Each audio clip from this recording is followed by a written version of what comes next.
ngantuk di sini.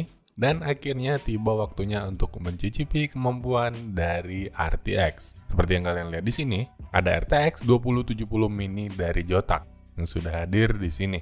Yang juga akhirnya membuat saya bahagia. Kemasannya cukup eksklusif tetapi juga cukup menyebalkan karena susah dibuka.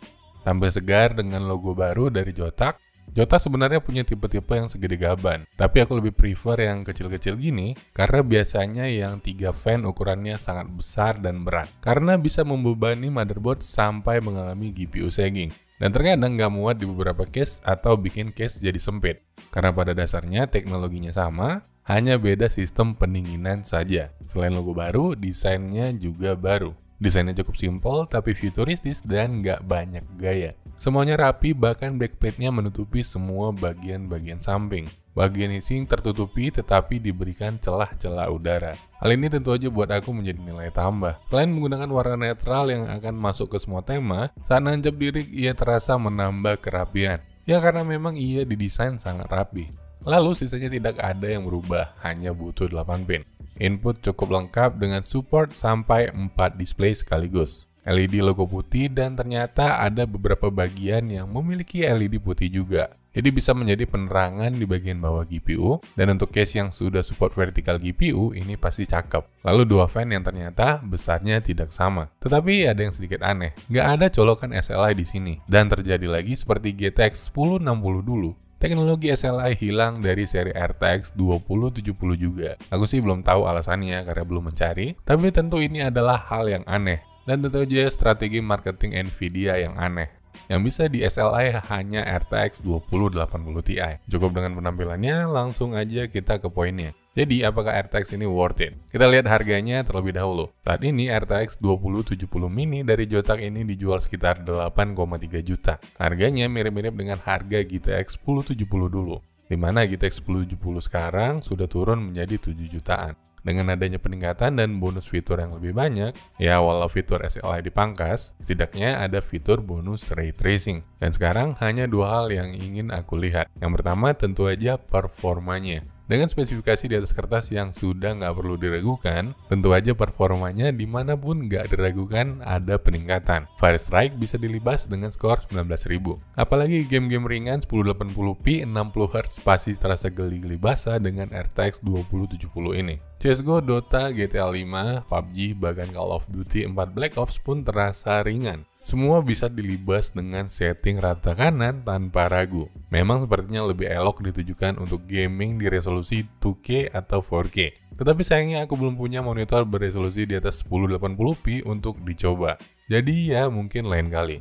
Lalu ada pertanyaan kedua, apakah fitur RTX atau Ray Tracing itu worth it? Khususnya di gaming ya, karena memang banyak yang beranggapan Ray Tracing ini lebih cocok untuk lingkungan dunia render grafis atau 3D. Mungkin kalian bertanya apa itu Ray Tracing, tapi mungkin akan panjang jika dijelaskan secara teknis. Intinya, teknologi Ray Tracing merupakan teknik rendering yang bisa membuat gambar lebih detail. Juga bisa menampilkan refleksi shading, bayangan, ataupun pantulan di objek seperti air, kaca, ataupun besi. Ya pasti kalian sedikit banyaknya udah tau lah soal fitur ini. Dan sekarang pertanyaannya, apakah RTX ini worth it untuk game? Setelah mencobanya di 3D Mark Port Royal yang dikhususkan untuk benchmark teknologi Ray Tracing, memang kualitas gambarnya terasa begitu memanjakan mata. Tetapi lihat frame rate-nya, 3D Mark Port Royal ini terasa begitu berat. Tentu aja karena terlalu banyak detail refleksi pantulan dan bayangan yang harus dikerjakan. Dan karena ini resolusinya hanya di 1080p, tidak begitu terasa jernihnya. Jadi wajar aja meme RTX on-off itu banyak banget bertebaran. Dan pula game-game yang sudah support RTX itu masih sedikit. Bahkan COD 4 Black Ops yang aku miliki yang harganya cukup mahal tidak termasuk di daftar. PUBG sendiri support, tapi hanya teknologi DLSS untuk menambah detailnya. Dan hanya sebatas itu. Yang setelah aku perhatikan hanya ada perubahan sedikit, tidak begitu terasa. Lagian game-game sekarang sudah punya sistem render dan refleksinya sendiri. Seperti GTA contohnya, di setting ultra dia bisa meniru sistem bayangan dan refleksi yang cukup sempurna. Tetapi mungkin kedepannya Nvidia ingin meringankan kerjaan para developer dalam hal detailing, shadow, dan refleksi. Sehingga desainer game gak perlu lagi capek-capek mikirin itu. Apalagi untuk game besar sekelas GTA 5. Yang kita tahu itu mapnya gede banget. Jadi semua refleksi, bayangan, dan detail sudah otomatis dikerjakan oleh fitur Ray Tracing. Jadi ya mungkin sekarang belum begitu terasa efeknya. Semoga aja nanti bisa dinikmati di GTA 6. Oke, jadi langsung aja ke poinnya. RTX 2070 mini dari Zotac ini menurut aku worth untuk kalian yang memang punya budget segitu. Tetapi tidak worth untuk upgrade buat yang udah punya 1070 dan sekelasnya. Kecuali kalian memang ingin bonus grafis yang lebih detail. Itu pun kalau kalian memang berniat gaming di resolusi 2K atau 4K agar detailnya lebih terasa. Intinya RTX bukan untuk kere-hore. Selain harus menyiapkan PC yang mampu mengimbanginya, dalam kurung spek yang cukup tinggi, kalian juga masih harus menyiapkan monitor minimal dengan resolusi 2K barulah ia bisa dikatakan worth it. Atau seluruh fitur detail grafisnya bisa dirasakan dengan jelas. Ya mungkin itu aja, aku Joax and keep it on the level.